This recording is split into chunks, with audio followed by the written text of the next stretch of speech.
it's arrived. The 3D scanner has arrived from China all the way here to the UK, so I thought I'd do a quick unboxing and we'd look at it as I see it and as it's arrived, and you can get a feel for it. I know people like unboxing videos, and I'll chuck in some first impressions and the basic setup.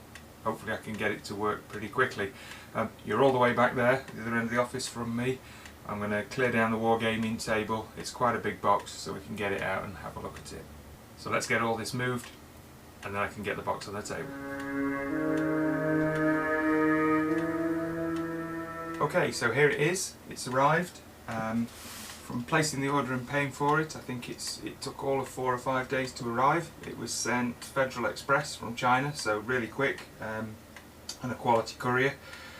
Still concerned, however, with things that have cost that amount of money that have come so far. I have ordered table routers, laser cutters and 3D printers, and I don't think I've anything seriously damaged so far, so that's pretty good. Things are normally encased these days in a really rubbery, solid, dense foam, if you know what I mean, if you've had anything from there, so they're quite well protected. As soon as it arrived, I checked it out. It's definitely the item because it's in a Thunk3D box. The only thing that concerned me when it arrived is this. It looks like somebody's put their foot in it, kicked it, walked on it, stood on it, or another parcel's bashed into it. It doesn't feel too deep, so hopefully if it's well packed that's not done any damage, but a little bit concerned about that. But apart from that, all I've done so far is take my name and address off the top. So let's crack on and see what's inside. Scalpel nurse.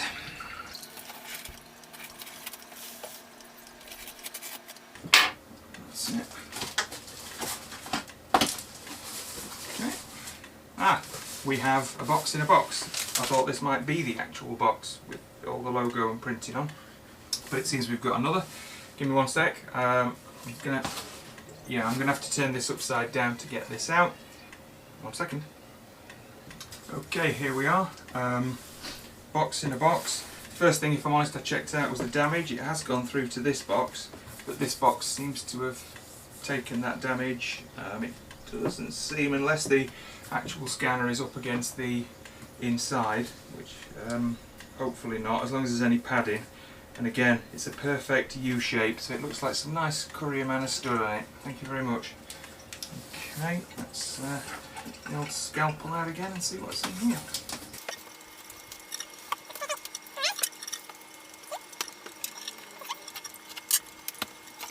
It's quite a sturdy box, well made. First thing I can see even through the holes in the tabs is we do have that super dense plasticky foam protecting it, so that's good. Okay, so we have a top tray of items. I'll bring the camera over and zoom in so you can see those. Okay, so the good news, it's solidly packed in foam. It's like a lot of the 3D printers I've received. It's a really dense foam. I had to tip it up again to get it out. I've cut the sides and I've undone this lid on top. I'll bring the camera further over now so we can look at the printer as I take the shell off. So this is what's in that top section. Interesting selection of parts. Most obvious thing, we have a USB stick, branded, although generic made. Presumably this has got the software on, or maybe it's a dongle for a security lock. I hope not, because they're just a bit of a pain, but check out what's on that in a moment. This, which looks like a mounting disc with numbered sockets, which I think is for when you're scanning multiple parts, you put them into here. And yep, another mount. Okay, it's like a little tabletop vise for holding parts. Again, it has the same mount back, which the socket, as it looks, it fits into the scanner. Interestingly, I tried to open it there. It's got a reverse thread. I wonder why that is. It's normally a righty-tighty, lefty-loosey, but this is exactly the opposite. Interesting. What are these? Okay. Faber & Castell tack blobs. So these are like blue tack in the Okay, I assume these are for use with this plate to mount the small parts. Okay, this is the, I've seen these before, this is the calibration plate. Yeah, it's got the same sockets at the mount, it's at a set angle, and these dots will be at known positions. So you'll run this through before you run an object in an initial setup, which will calibrate the scanner. And what looks like a depth adapter, I'll say a spring-loaded depth adapter. Looks like we're not going to get a UK plug. Oh, this has got one on, but hopefully if it's a standard plug and not built in, I'll probably replace that. Okay, let's dive into the box itself. Okay, so the scanner itself, the things you just saw in the top here. Come on. This was fun to cut around here. In fact, there's wires in here. I'm just going to stop the camera because I might just turn this on its side. Okay, here it is. Initial thoughts are, it's very simple, there's not much to it, it's very basic in a good way, it's not covered in controls and screens. Built really well, it's metal, it's steel, the whole shell is steel, no plastic here at all. As I suspected, the mount here matches the accessories. So you can see here the three knobs. I can see magnets into there, so presumably these mounts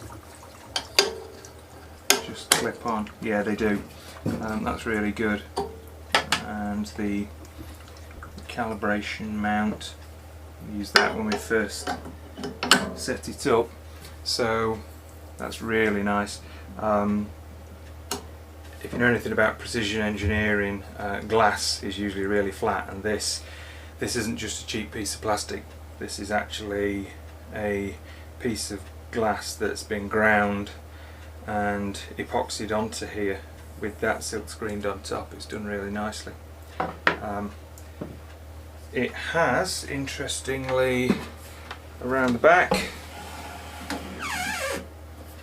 a USB cable that's actually hardwired into it. So the cable, if you can see, is really long. I would say 2 meters, but something to consider. I'm assuming you're going to run it directly off the PC anyway, so that shouldn't be an issue. But also the power, it looks like a normal kettle lead, so hopefully I won't have to use this, because this is the plug that's come with it. I'm not actually sure where this is from. The converter will convert to anything, but it doesn't seat in very well. I will use the adapter and check the voltage just to make sure it is putting out mains and it's not doing any conversion. I'm pretty sure from looking at it, it is just a plug adapter rather than a voltage adapter, but I'll check that, and then I'll use a standard UK power connector. So I'm going to put it on the desk, get it connected up, install the software off the dongle, and then get it calibrated and try scanning something. I can't wait to start.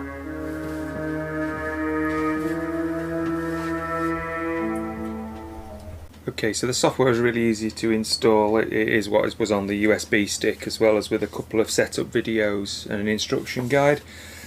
So that's handy. It looks straightforward. It installs straight away. The only thing to note is when I first fired it up, in fact every time I fire it up, it does warn about it's made by an unknown publisher and it wants to make changes to your device. I think I can bypass this in the Windows settings, but it does do it every time, so just be warned. It does seem okay. I've scanned it for antivirus and malware and it came back fine, and it does seem to run fine, so that's good. I also tried to fire it up first before plugging in the scanner, and I got a warning that you see here saying please insert the dongle correctly and restart the software. And I thought, the USB stick is a security dongle. I plugged it back in after installing the software and it still did this. It turns out actually it means the scanner. The USB stick isn't a security dongle, you don't need it at all. The dongle it's referring to is the actual scanner itself, and once I had that plugged in and turned on and fired off the software, it went straight in. As per the instructions, I went to calibrate it.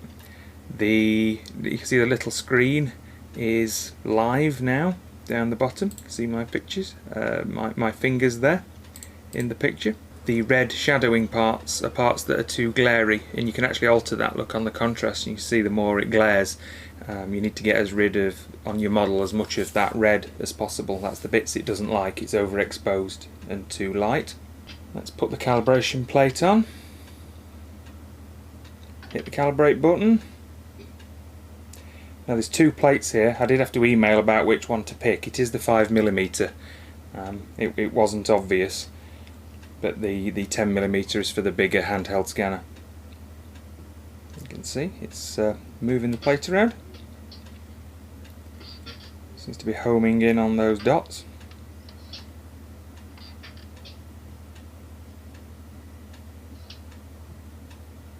Going through a few different orientations. It's moving quite smoothly, it's quite nice. And there we go. We have an accuracy of 0.002 of a millimetre, well 0.3 if you're rounding up.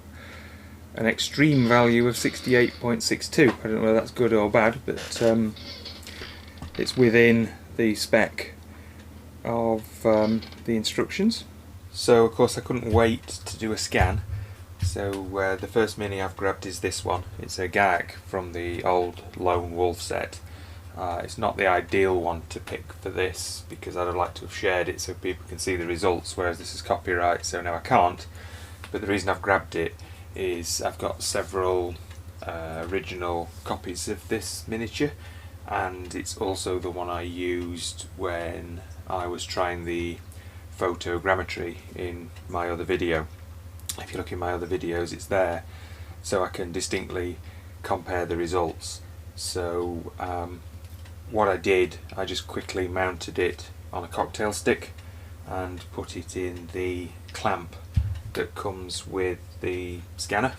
This isn't, I'll do another video on how you use the software and the scanning in detail, but as you can imagine, once I got it set it up, I wanted to test it and try it very quickly, because if it had been damaged in shipping or there was an issue, I wanted to find out sooner rather than later so I could get it fixed.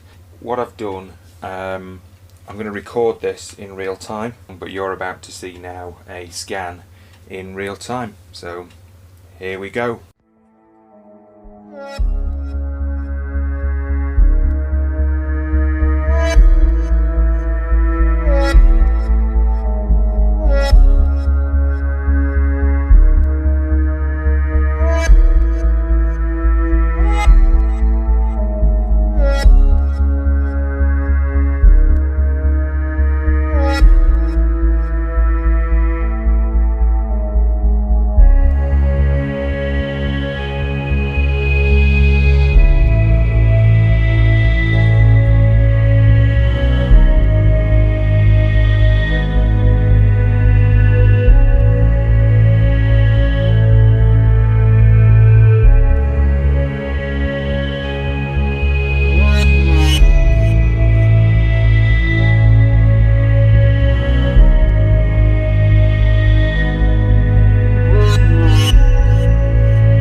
And here's the result. I am absolutely blown away. It's fantastic. This is just using the standard settings. It asked me where I wanted to save the file.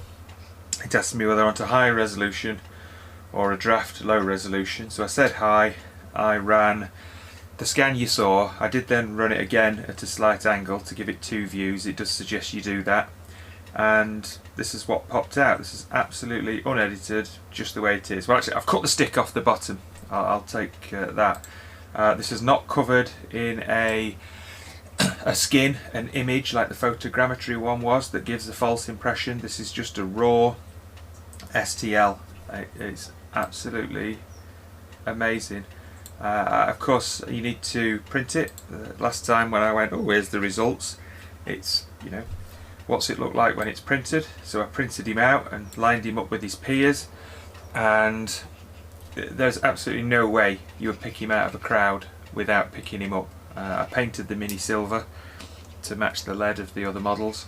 As you can see here, I think the only way I could tell is the swords on the miniatures, because they're old and all second hand as I've collected them, are all bent and warped in different ways, and the Scans Mini sword matches obviously the originally came from.